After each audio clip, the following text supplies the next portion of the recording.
This video contains flashing lights and giant spiders, so any photosensitive viewers and viewers who have a phobia of spiders, you probably should skip this one. If you really want to watch this video, you can roll a dice and take a chance, but proceed with caution. Hey guys, and welcome to a new Dungeon Defenders 2 video. I'm your host Mr. Peter, and today I'm doing Prime 7, Jester's Revenge. Let me just pause the video. By the way, this won't be a full gameplay clip. I'm only going to show you wave 1 and wave 6 because every wave is the exact same. The only difference is the special enemies that spawn towards the end of each wave, but they're very easy to beat. There are spiders in this prime, so the strategy is to use long range towers and your choice of CC. Today I'm using the Cannonball and the Flamethrower Tower. I did say in my other video to use any long range towers, and I generally meant that. And my CC of choice is going to be the overcapped Protons. Each lane is quite large and wide, so it makes sense to use the Protons. Also, it's very important to use the Reflect Beam. Hex throws will spawn in wave 5. I don't need to explain anymore, just cover your stuff with the Reflect Beam. Now you know the setup, let's continue with this video.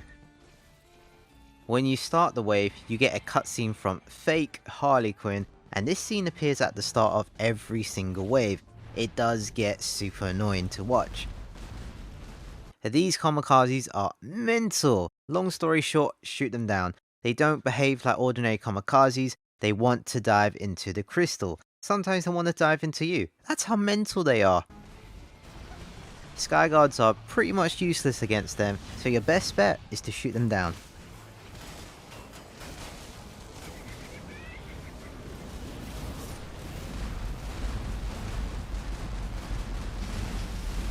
Once you're certain that your setup is strong and solid, you want to destroy the Jester Boxes.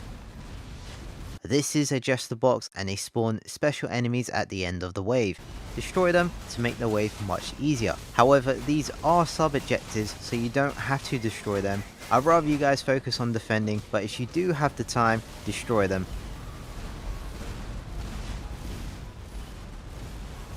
This Jester Box sometimes spawns here, and your towers will focus on it, but they won't deal any damage to it. That becomes a problem later on. When a wave does arrive, your towers are so busy attacking this box that they won't attack the wave. So please, whenever you do see this Jester Box, destroy it straight away.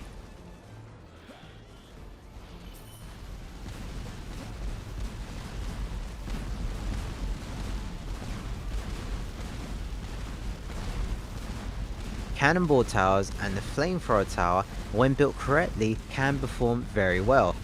Are they good in Onslaught? I have no idea. However, these enemies are level 59,661. That's the equivalent of floor 340 to 350. That's almost the perfect floor to reset on, so you don't have to use the meta towers to get to a high floor.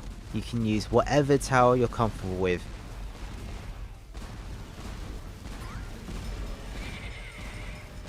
As you can see, this prime is very long. It can take up to 20 to 25 minutes. That's why I'm only showing you wave 1 and wave 6, because the next 4 waves are going to be exactly like this.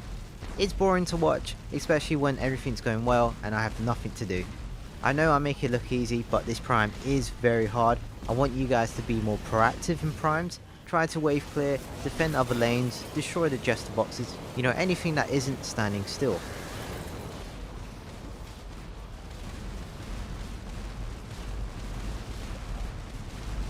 By the way, the Kamikazes do spawn at the end of each wave, so please don't forget about them. If you allow them to sneak past, they will end the game.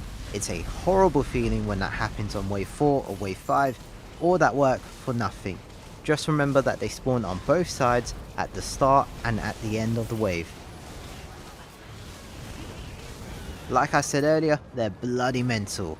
Better than you than the crystal. Unfortunately, we didn't get to see any of the special enemies, so here are some examples. You may get weird looking goblins, no words for them. Mini ogres, you don't want to get too close to them.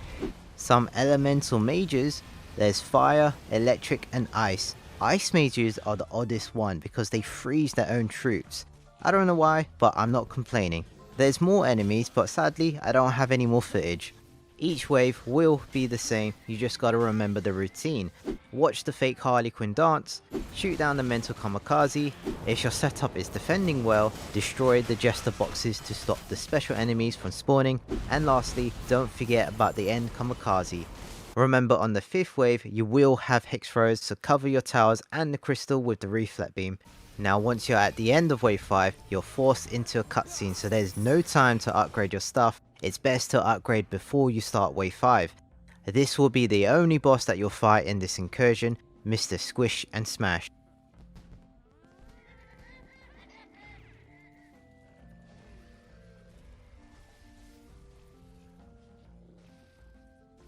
He will always spawn at the north side of the map, and to be honest, he's pretty easy to deal with.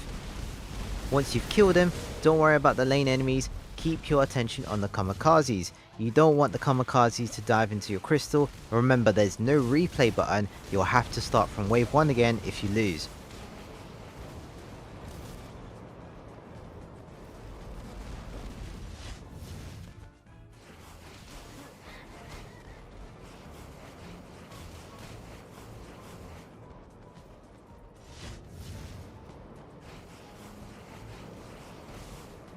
Congrats to you guys on beating Jester's Revenge. You are rewarded with a new cosmetic, the Jester mascot head. I think it's very thoughtful of Chromatic to give us a free cosmetic. What a lovely Jester. What do you think this mask is made out of? Poly Jester? I'm just kidding. Thank you guys for watching. I hope you guys enjoyed this video. If you did enjoy this video, hit that like button and subscribe for more DD2 content. I'll see you guys next time. Take care.